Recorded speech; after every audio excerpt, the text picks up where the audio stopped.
Good morning. We would be talking about the next concept, which is production controlling. All right, production controlling. So here you need to understand what went wrong with the plan.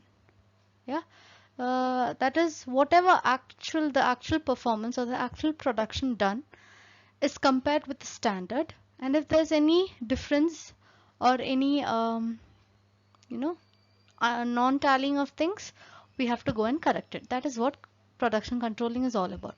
So when we were doing production planning, we'll set certain standards, okay, and then we start our production. When the output or somewhere in the middle of the production, during each stage, when we find out it is not matching with the standard, we compare it with the standard. If it's not matching, we go back, take some corrective action.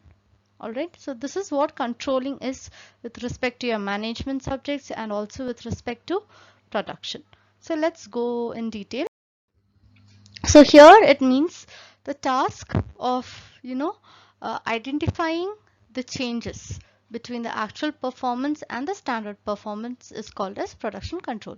So Alford and Bately, they say that it is to do with verifying the planned course of action, which is the production process, with the actual performance, noting the deviations, that is noting the difference if any, and find out what is the cause and recommend corrective action. So here what they say is you need to identify and verify the actual production procedure, okay, compare it with the standards, check whether there's any deviation, find out what caused the deviation, and then take corrective action. That is your production control. Is it clear to you? Yes? Okay. Oh, the different elements of production control, these are the elements. The first one is control of planning.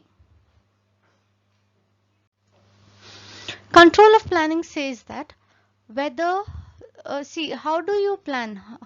To plan the production, the management cannot simply go and plan. What do they need to do? They need to collect the information from the production department, sales department, product engineering department, process engineering department.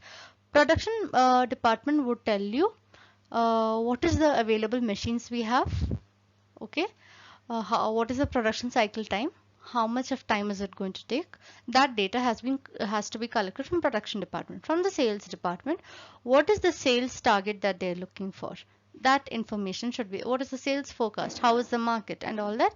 Based on it, they'll prepare the sales forecast. That has to be taken from the sales department. From the product engineering department, though, that is a department which makes new changes to different products, okay, and they set the standards, whether the standards are met in the production. So they give the standards, they give it to the production department, they do the production. We take a sample and check whether they are going by the standards. So the product engineering department would note down the differences and give us the data. What does process engineering standard do? Even for, not only for product, but even for process, you have certain standards. Okay. They would check whether the process is maintained with a standard, and they'll note the deviations and give us the data.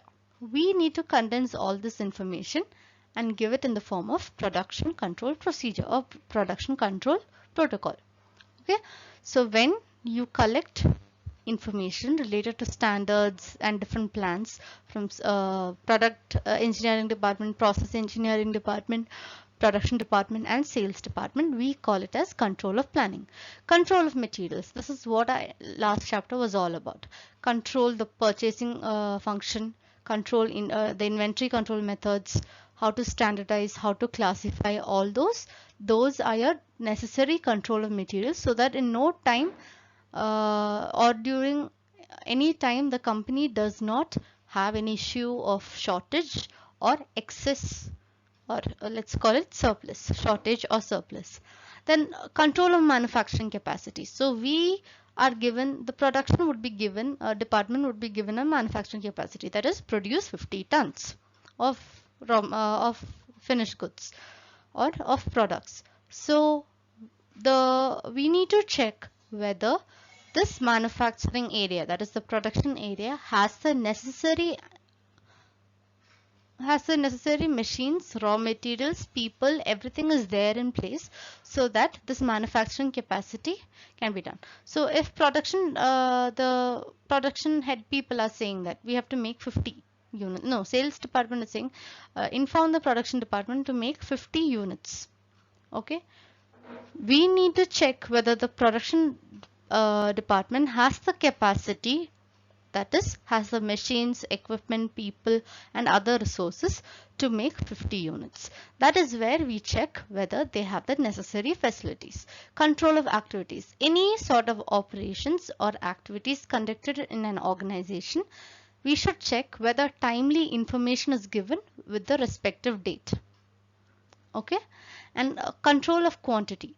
What if sales department is saying 50 units, production department has to produce 50 units. We have to check whether they have maintained the quantity. Here also you can check on the quality or during each stage of production. Say there are 5 stages. After first stage you can go and check whether the quantity is right. After the second stage you can go and check whether the quantity is right. You can also do your quality standard as well. Then control of material handling. We discuss what is material handling, movement of materials in and around the organization. Yes, we have to see that the equipment used for material handling and the people who are engaged in material handling are not sitting idle, because this adds on to the cost. Whether they are working in the right time, whether they are able to deliver the right material in the right quantity and right time at the specific production point. Control of due dates. If there is any date of completion, that is, we give a date to the production department by 30th of April, 50 units have to be produced. Okay. If the production department is able to do it only on the 2nd of May, we have to note the deviation and try to find out what is the cause for that deviation. So any sort of deadlines or any time frame which is given, we have to compare the standard. Then control of information. Any information, be it related to your personal hygiene, safety, care, any other event, anything has to be properly conveyed. You cannot inform just 2 or 3 departments in an organization about something which concerns everyone. You can't say just pass on the information. No, we have to inform every department likewise. Okay, so whether information is properly given to them, whether they have any misunderstanding out of it. See, some of the misunderstandings can be very costly, right, to the organization in the long run. So what we have to do, we have to see whether the information is passed on in the right sense and in a proper timely manner. So these are the elements of production control. Now with respect to control of information, if the managers dealing with the production department do not inform the workers that you have to work overtime tomorrow, and none of the workers know it, what if they log out early, right? So this is where you require timely and proper information without any misunderstanding has to be conveyed to them. Now, what are the different factors which determine production control? First one is the nature of production. Like the production system we learned, whether it should be job shop, continuous, mass production or batch production. Alright, so let's leave job shop as of now. We'll discuss about production control with respect to the other 3, because those are very crucial.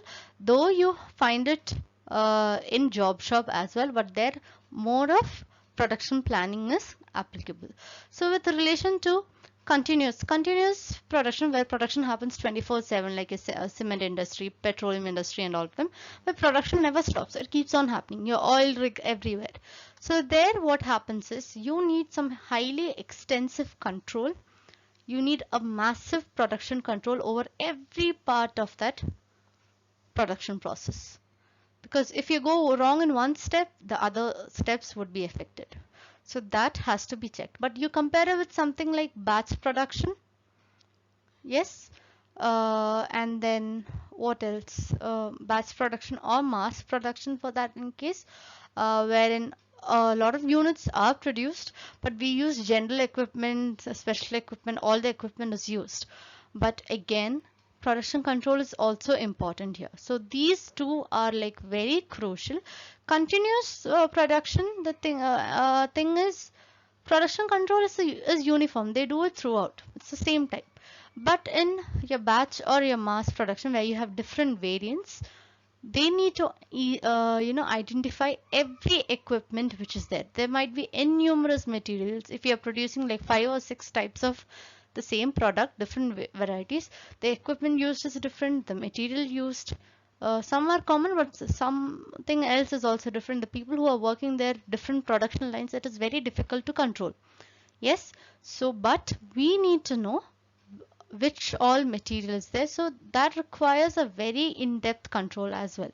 We learned it in types of layout, that is product layout, where you have different product line. If I'm making 3 products or 3 varieties of the same product, it has to go from 3 different production line.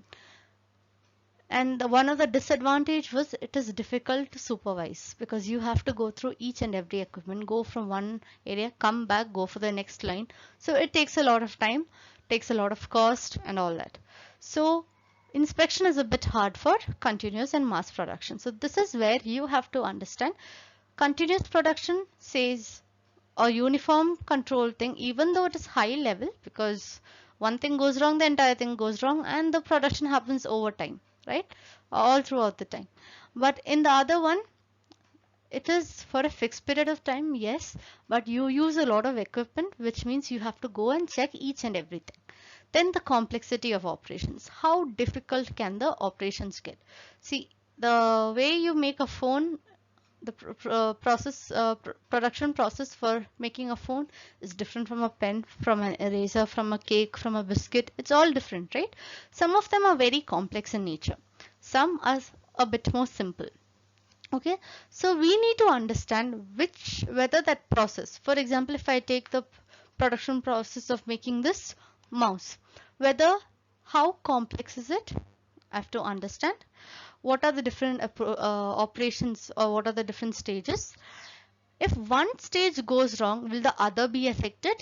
Okay, all those has to be taken care of. So here we'll focus only on the complexity of the operation and try to find out what are the different, how crucial is one function to another. All these factors can be cross analyzed. All right, then the magnitude of operations, whether your capacity is huge, whether you have to go in detail. All right, whether what is the movement from one operation to another operation, how long does it take? All right, how big is the production process very lengthy? All those have to be understood. When you say size of operation, we mean the length of the production process, the duration of the production process. What all, how big is the facility? Is it covering, see, suppose I have a big building for only production activity. Okay, I have to see which all floors have what side, sort of activity operations happening. I'll have to analyze each one and again go through each one of them. So these 3 are the key factors which determine production control. Is it clear to you? Our next topic is how to understand the production planning, which we covered, production control, which we just covered right now. Together, we call it the PPC function. What are the scope, importance, all those points. But here in specific for the previous topic and this topic, you need to know what is it, the meaning definition, what are the factors associated, and the elements. See, the other one had levels of production planning, this one has elements of production control. So each of them you need to know it like really well. All right, so this is the end of production control. All right, yeah, notes will be shared. Thank you.